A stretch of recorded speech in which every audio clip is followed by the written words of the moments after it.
After our arranged marriage, I fell for the husband I barely knew. I was all set for one of those love comes after marriage stories, but then I accidentally heard his thoughts. Good thing I kept my self-control today, or my wife would think I'm not a gentleman. 13 years of chasing her, and I finally married her. Me, we've only met a few times, right? What 13 years? The first time I saw Michael in that restaurant, I practically started drooling. Any resistance I had to the arranged marriage vanished completely. In that moment, I must have thanked my unreliable dad 1,000 times in my head. Michael was exactly my type. His features were sharp, and when his eyes met mine, they were clear and sincere. He had a tall, lean frame, and when he took off his suit jacket, his crisp white shirt outlined a taut, powerful waistline. One phrase popped into my head, totally out of my league. And that's not even mentioning he was a high-powered CEO who made bank. I was smitten. He, probably not so much. But it's normal for an arranged marriage to start without love. Weren't all my girlfriends in marriage first, love later situations? I was sure I could make it work. We met, and we got hitched. All in a flash. Even my dad, who was ready to line up a few more blind dates for me, was stunned. Are you sure? You don't want to see anyone else? I've got a whole list of top-tier young CEOs for you. They're just as good as Michael, and I can even throw in some college athletes for you to choose from. I immediately shook my head. It started with his looks, and it would end with his looks. I may be shallow, but I'm a loyal kind of shallow.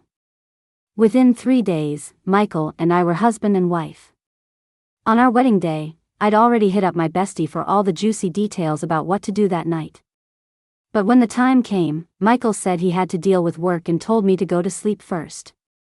I planned to wait for him, but I couldn't hang on and slept straight through to noon the next day. When I opened my eyes, Michael was long gone. I immediately called my friend Karina to vent. Sleeping alone on my wedding night, I could complain about this for a year. Michael didn't even come into the bedroom last night.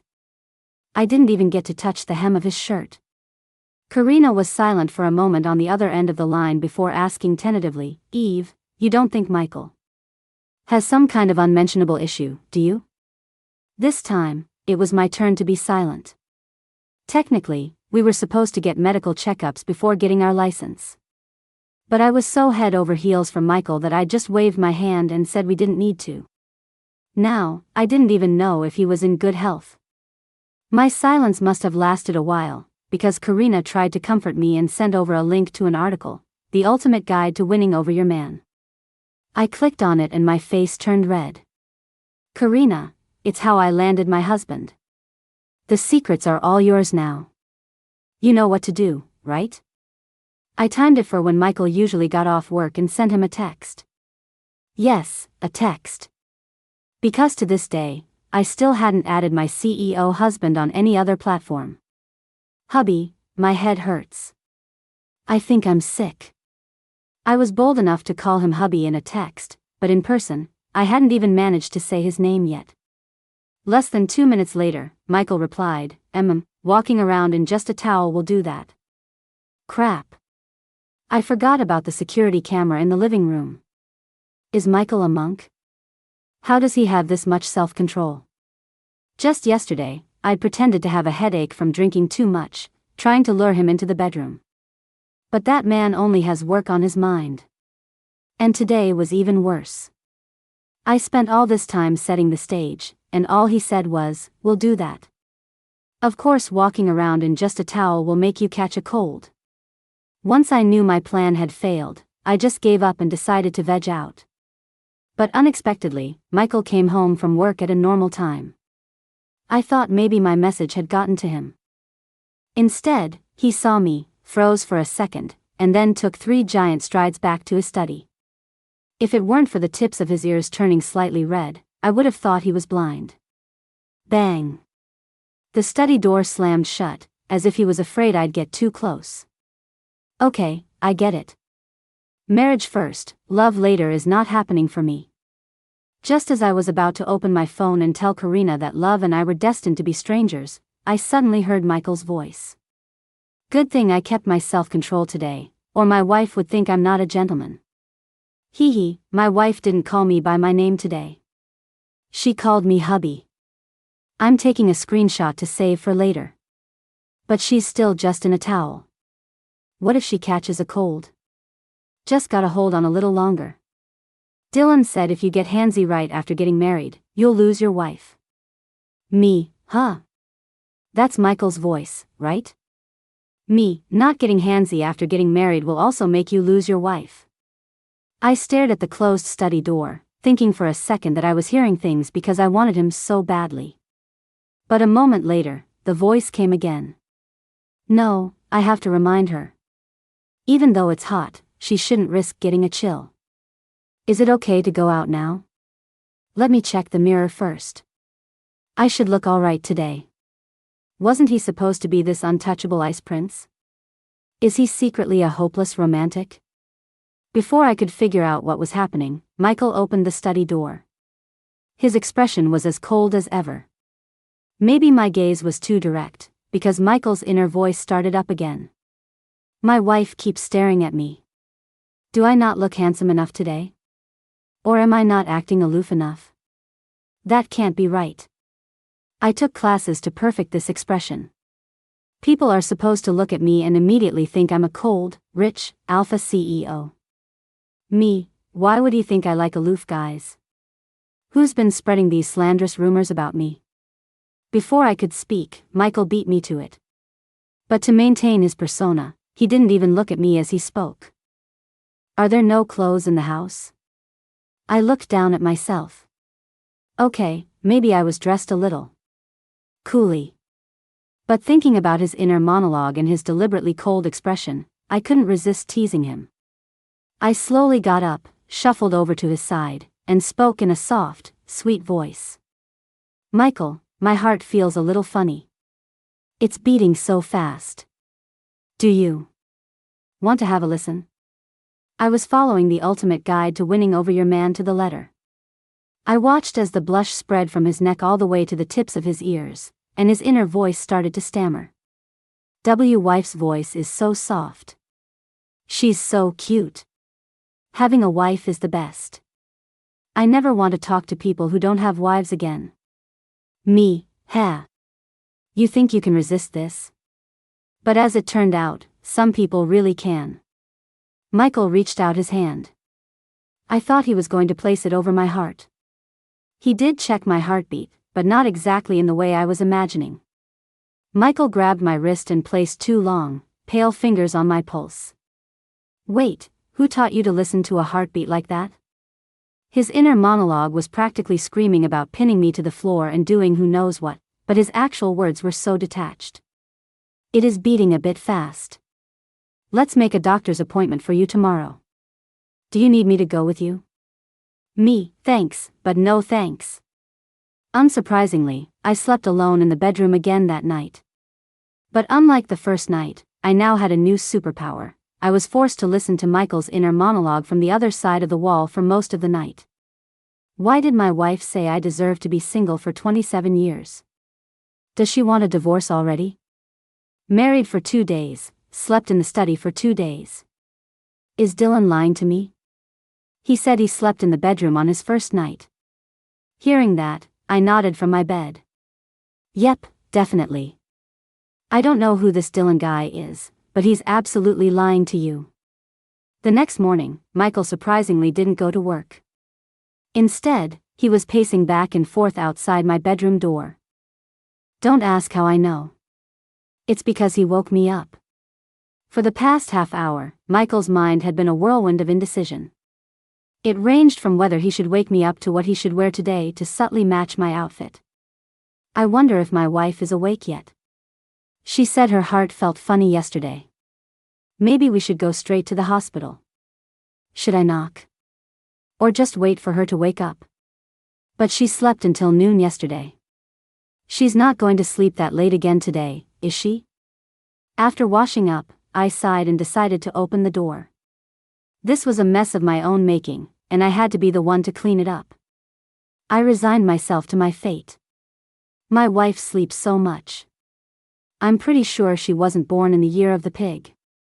I heard that just as I was about to open the door and almost ripped the handle off. Seriously. Is that any way to talk, Michael? After opening the door, I looked at the man standing there. Probably because he wasn't planning on going to work, Michael was wearing a white short-sleeved shirt, which instantly cut his intimidating aura in half. The powerful lines of his muscles were clearly visible underneath. I was about to casually reach out and test how they felt when Michael pushed me back a good 2 feet with a sweep of his large hand. His inner voice chimed in. My wife's wearing blue today. I'm going to go change. This shirt won't work, it doesn't match. Huh? Why was my wife standing so close to me just now? Whatever, I'll go change first. Seeing him turn to head for the closet without a second glance, I couldn't help but speak up. Actually, blue and white go really well together. At my words, Michael raised an eyebrow and stared at me for a moment. Just as I was starting to think I'd blown my cover, his inner voice started up again. My wife said we look good together. She's falling for me, right? She is definitely falling for me. Good thing I recommended myself to my father-in-law first. The early bird gets the worm. A wife this perfect. No wonder it took me 13 years of chasing to finally win her over. Hearing that, I froze. What does he mean, he chased me for 13 years? Haven't Michael and I only met a few times? After firmly refusing Michael's insistence on taking me to the hospital, I immediately headed to the office. As I was leaving, I could still hear his thoughts. Why did my wife leave so suddenly? For work? No, that's not right. Didn't her dad say she hates working more than anything? Me, can't be helped. I have a very important reason to go. First thing in the morning, Karina had messaged me to say a new, incredibly handsome boss had started yesterday. Karina, you really missed out by not coming in today. The new boss is super hot. Karina, maybe you should call off the wedding. This guy might be even hotter than your husband. For Karina to call someone hot was a rare event. Besides her own husband, whom she'd landed after a single day of pursuit, I'd never heard her praise another man's looks. Me, on my way. Wait for me. I may be married, but that doesn't mean I can't appreciate a handsome man. Thanks to the driving skills I'd honed over 5 years, I arrived at the office right on time. As I stepped into the lobby, I froze for a solid 3 seconds. Wasn't that Michael up ahead, the same guy who was just at home questioning my work ethic? He hadn't changed into a suit, he was still wearing the outfit he'd specifically chosen to match with me. It looked like he was waiting for the elevator. But I'd been to Michael's company before we got married, and it definitely wasn't this one. I started to walk over to ask him what was going on, but a colleague coming from behind bumped right into me. Watching Linda run towards the elevator, I didn't have to guess, she'd done it on purpose. Linda and I had been at odds for a while, and I couldn't be bothered to argue with her. 3 seconds later, the elevator doors closed. I had to wait for the next one. During the wait, my phone started buzzing like crazy. I didn't even need to look to know it was Karina. Karina, the new boss is here. Crap, Linda's here too. You won't believe what she's doing. It's like the woman has no bones. Karina, by the way, what's your husband's name again? Karina, I feel like this new boss's name sounds really familiar, like someone you mentioned before. I had a strong feeling. They might just be the same person. Remembering how Linda had shoved past me to rush into the elevator, I started to get anxious. There was no way I was going to miss a drama this good. Sure enough, when the elevator doors opened, the first person I saw was Michael. He was standing by a desk, looking down at a contract. Beside him stood Linda, who looked like she was about to glue herself to his side. But the scene was different from what I'd imagined. Linda was definitely trying to get close to Michael. Michael, however, seemed completely oblivious to her actions. He just silently handed her the coffee cup he was holding.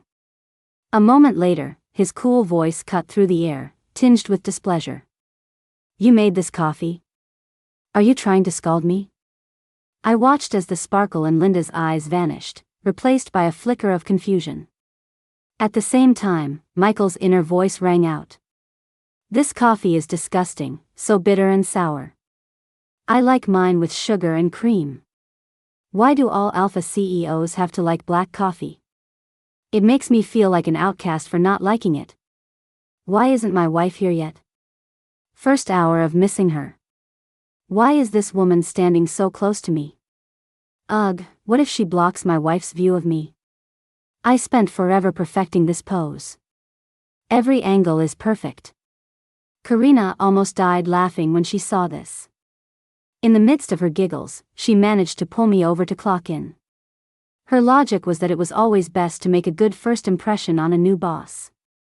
I looked at Michael, who was still absorbed in his contract and his perfect pose, and thought about his rambling inner monologue. Maybe. My impression was already pretty good.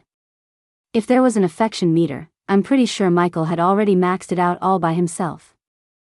But before I could reunite with Michael, he took a call and walked out of the office without even looking up. He'd been at the company for less than 10 minutes and was already leaving. A true CEO. At that moment, I was extremely grateful that I wasn't the one in the CEO's chair. I was supposed to be the CEO of a family subsidiary, but my dad took one look at my lazy, couch potato lifestyle and decided he couldn't risk entrusting the company to me.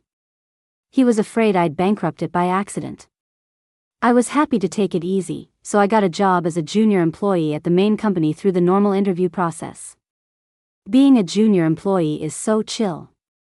You work 8 hours a day, slack off when you're done, and get weekends off. But now my boss was my husband, and that just felt wrong. The first thing I did when I got to my desk was contact my dad. Me, are you bankrupt? Iron Dad loves Mom, since when? Did you secretly become CEO behind my back? Me, if you're not bankrupt, why is Michael at the main company? And as the CEO? Me, don't tell me you sold the company to get him to marry me. Iron Dad loves Mom, oh, that. Well, I'm planning a second honeymoon with your mother, so I just handed the company over to Michael. Iron Dad loves Mom, don't be ridiculous. Sell the company for you? You're not that valuable. If there's nothing else, don't contact me. On my honeymoon, do not disturb. Me, you really trust him that much? Because I wanted to wait for Michael to come back, I actually worked diligently today, staying at my post even after I'd finished all my tasks. But the end of the workday came and went, and Michael never returned. Karina was shocked. Eve, don't tell me you've actually fallen for someone else? It's 6:01 p.m. and you're still here. Since Michael and I had gotten married so quickly, not even Karina knew who my husband was. She'd only heard his name once and had already forgotten it. Hearing her words, I quickly shook my head. No way. I'm leaving right now. Rule number 1 of being a good employee, never work overtime. At 6:02 p.m., I packed up my things to leave. It's just Michael. If I can't see him at the office, I can see him at home. But just as I was about to leave, Linda, who apparently can't stand seeing me leave on time, piped up. The moment I stood up, her sharp, biting tone followed. Wow, I thought for a second Eve was actually going to work hard today. Turns out it's just another day of leaving right on the dot. Don't you see that everyone else is still working overtime? I really don't know why the company hired an employee like you. Such a waste of time and money. Linda and I didn't have any major conflicts, just occasional squabbles in my opinion, but she always targeted me, as if leaving on time was some kind of cardinal sin. Honestly, if I didn't know for a fact that my dad wouldn't dare have an illegitimate daughter, I'd suspect she was planted in the company to steal my inheritance. Even my dad wasn't as concerned about the company's well-being as she was. If there were an Employee of the Month award, I'd give it to her right now. I rolled my eyes at Linda, not bothering to engage. As I turned to leave, she grabbed my bag strap, her eyes full of provocation. Don't go. You didn't do much today anyway. Everyone else is working overtime, so you should too.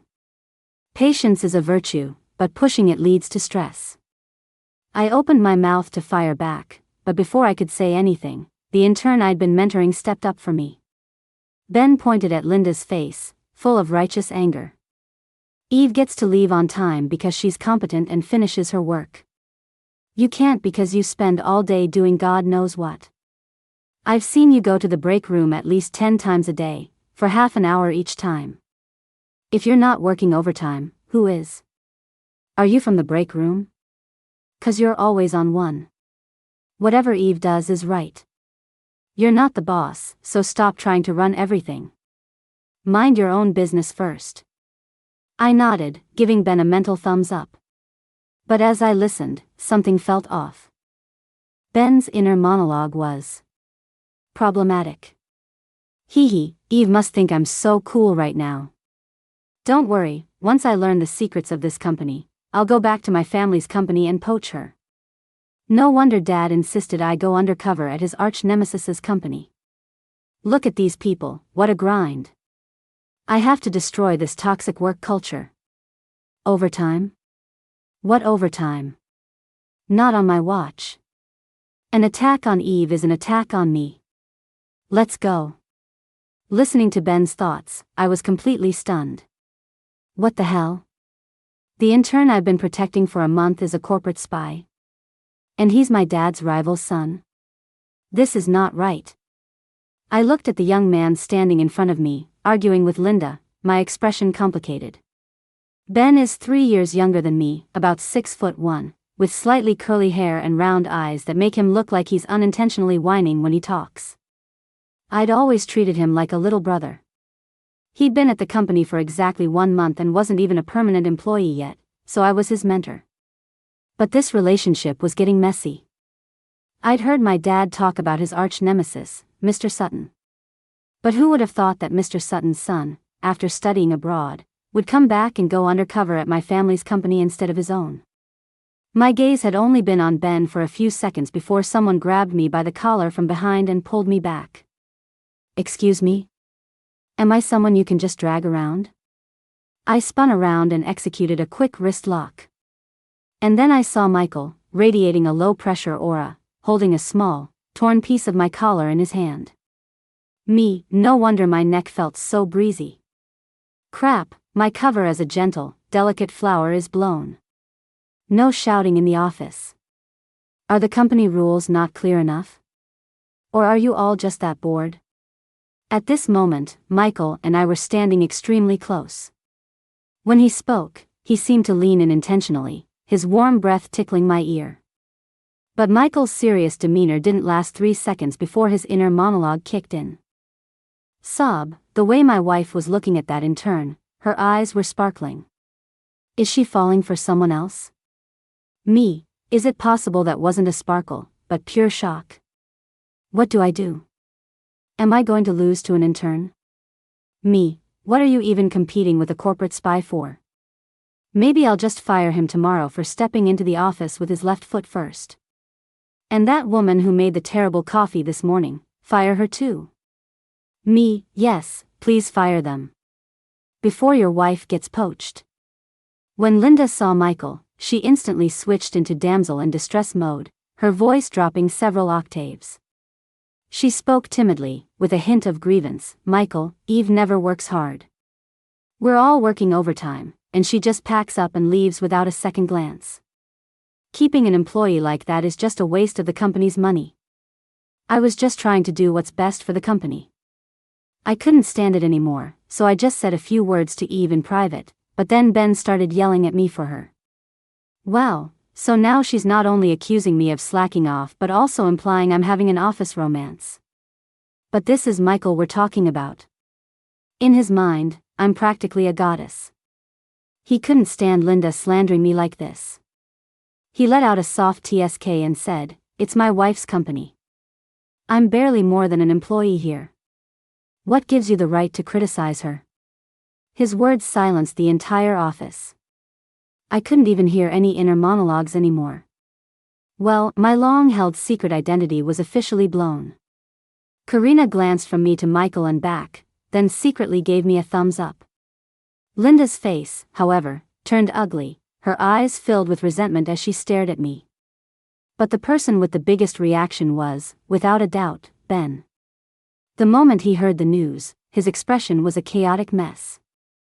I get it. I totally understand. My own mind was a mess when I heard his inner thoughts earlier. He probably never imagined that the person he was trying to poach was the company owner's daughter. After Michael spoke, I took the opportunity to pull out the red marriage certificate from my bag and practically shoved it in Linda's face. That's right. It was our first time getting the license, and I'd completely forgotten about the certificate itself. I just tossed it in my bag and moved on.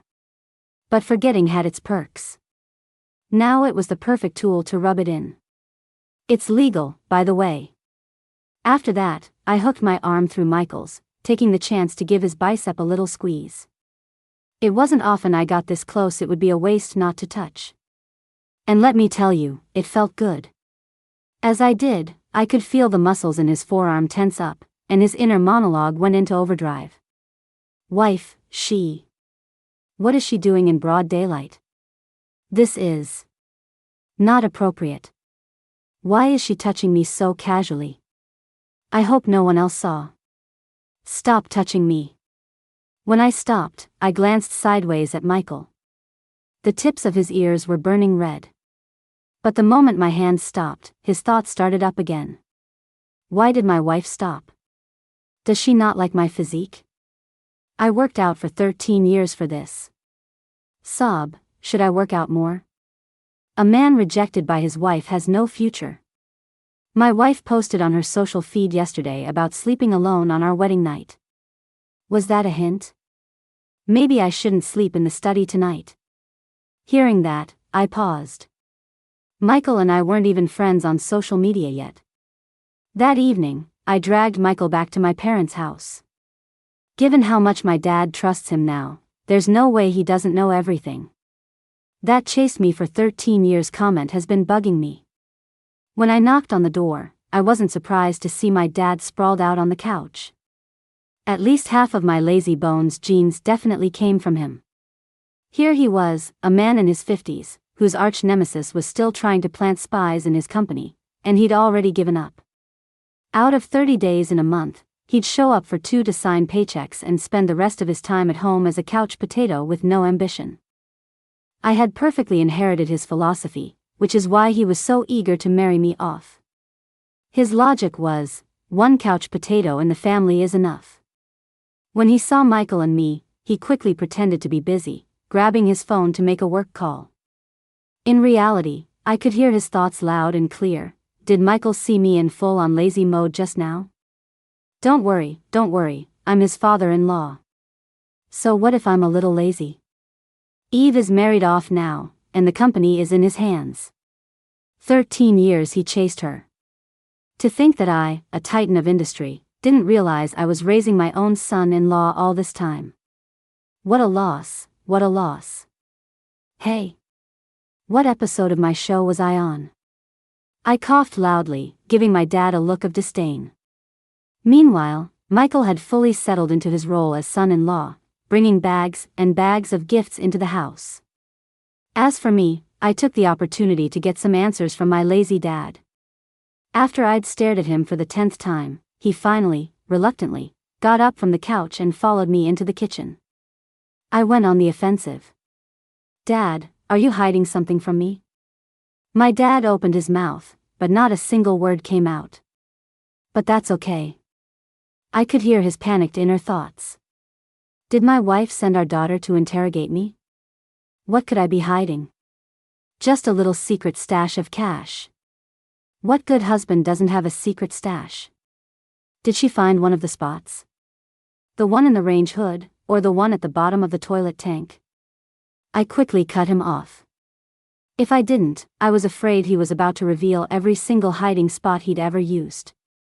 I want to ask about Michael. He said he chased me for 13 years. Why don't I remember any of it? After I asked, it was my dad's turn to be confused. He looked puzzled. Huh. Michael did chase you for 13 years. You didn't know? You two exchanged hundreds of letters. Later, I even sent you his contact info. I thought you two were getting along great.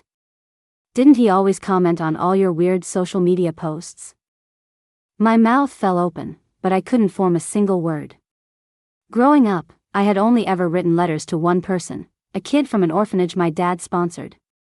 He was living alone at the orphanage due to his age and personality, and no one had adopted him. My dad thought he was very smart and about my age, so he decided to sponsor most of his expenses. When I was little, my dad brought him to our house once. I was young too, and so excited to have a playmate my age that we became fast friends within half a day. But there was no way I could connect that shy little kid with slightly long hair and a timid smile to the Michael I knew now. I always thought that kid was a girl. I made him play house with me all day and even graciously let him be the mom while I was the dad. Thinking back now, the memory is a bit fuzzy, but I think I even copied a scene from a rom-com and kissed him. No wonder his expression changed back then. I thought he was happy, but he was clearly just shy. When he left, I even gave him a bunch of my favorite dresses and dolls, telling him he'd look even cuter if he wore them often. And besides, didn't you used to call him Michael Michael? The reason I thought he was a girl was because my parents were always calling out Michael Michael this and Michael Michael that. Anyone would have thought he was a girl. My dad heard this and said with an innocent face, "His name is Michael. Calling him Michael Michael isn't wrong." And it was his first time at our house. Your mom and I just wanted to be warm and welcoming, to make him feel at home. Me, right, you two made him feel right at home. So at home that I spent 13 years thinking he was my girlfriend. I told him all my teenage secrets. Wait, wasn't our marriage an arranged family alliance? I remembered how my dad had sworn that the other family would absolutely love me. At the time, I thought it was because I was pretty, or maybe they were old family friends. It is a family alliance. Michael doesn't have parents. I've sponsored him for so long, I'm basically a guardian. So, it's a family alliance.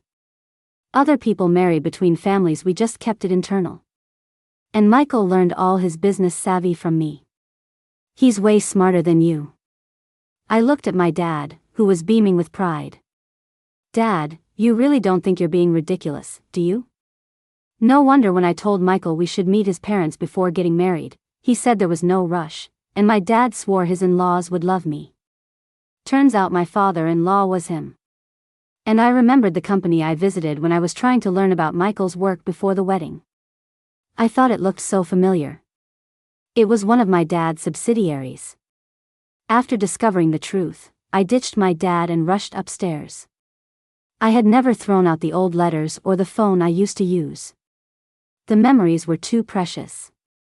I kept them all locked in my nightstand. After charging the old phone and logging into my old messaging app, I finally understood why Michael was so obsessed with his cold and aloof persona. Eve, what kind of guy do you like? This was a message I received during a high school vacation. The content was short and the question was sudden. At the time, I thought it was just a girl's first crush, so I chatted with him openly. But during that vacation, I was obsessed with cold, alpha CEO characters, so my reply was very much in line with a romance novel hero. Probably the alpha CEO type. Not too cheesy, none of that, woman, you've caught my attention, stuff. He has to be the cold, aloof type. Rich, handsome, and unattainable ice prince that I can pull down from his pedestal. Does he really have to be like that? He replied quickly, and I assumed he liked that type of hero too. Of course. You have to work hard, Michael Michael. My thought at the time was, you have to work hard, Michael Michael, to find a boyfriend like that. Okay, I'll work hard. But Michael's thought at the time must have been, I'll work hard to become that kind of boyfriend. Thinking about the persona Michael had created for himself now, so cold I couldn't even touch him, it was a perfect match for the description I'd given him. And then I looked at my old social media posts. Me, ugh, the alpha CEO's love is so good, everyone needs to watch it. Michael Michael, noted. Me, recommending the Ice Prince likes me. The main character is so hot. Michael Michael, finished it. On my wedding day, I even posted a complaint about Michael. Thinking back, he must have seen it. Me, sleeping alone on my wedding night. I'll remember this for the rest of my life. Michael, it's okay. A lifetime is short.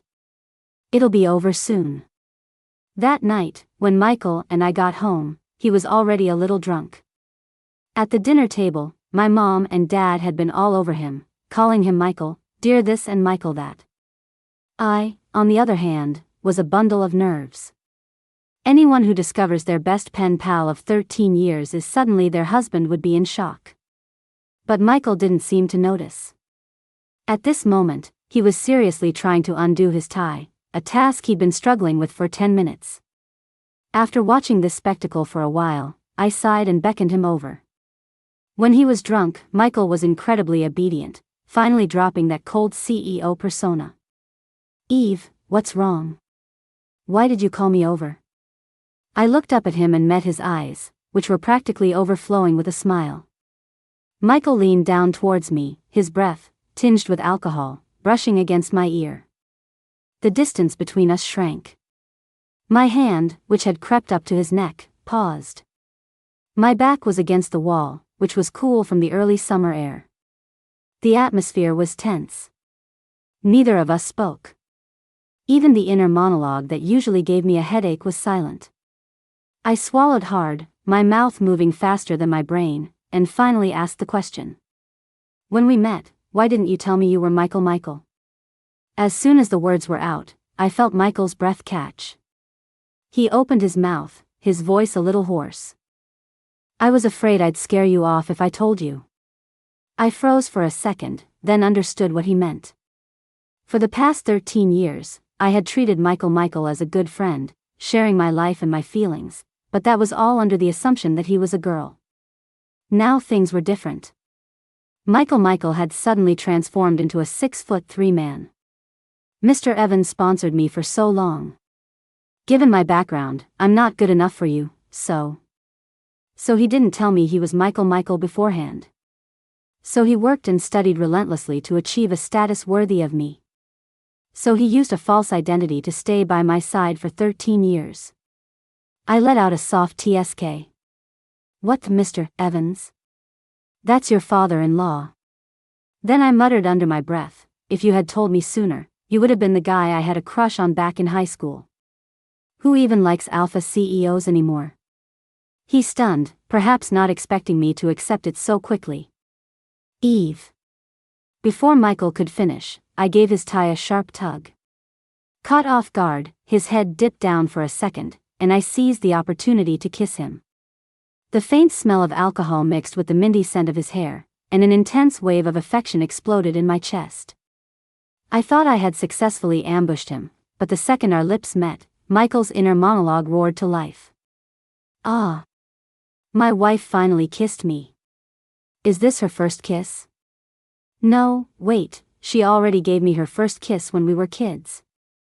My father-in-law was right. My wife has the softest heart.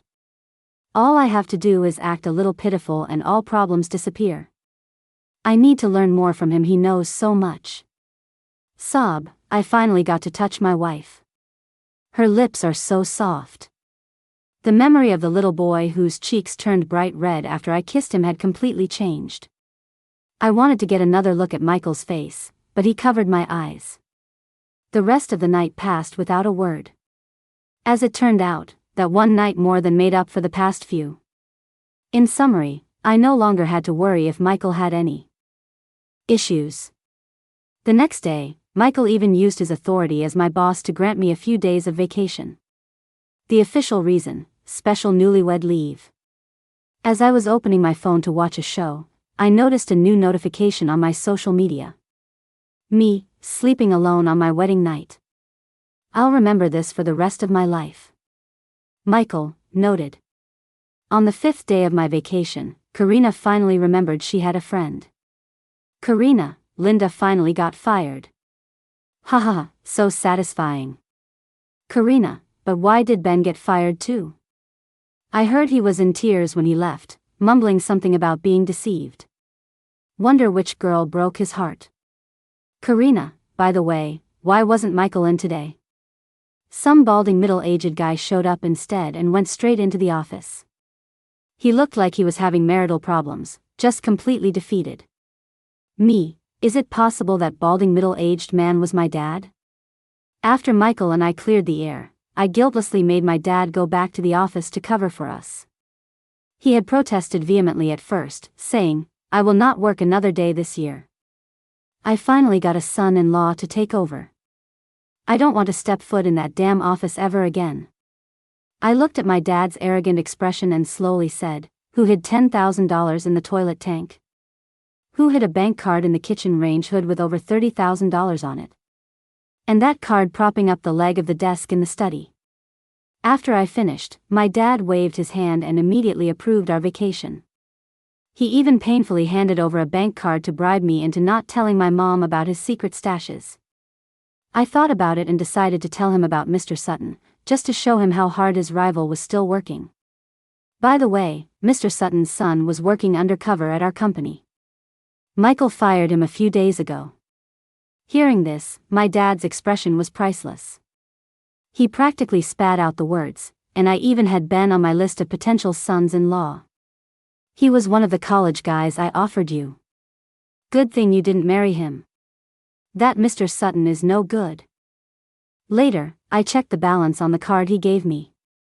$1,000. Not even 1% of his total secret stash. What a joke. This was a total waste of our father-daughter bond.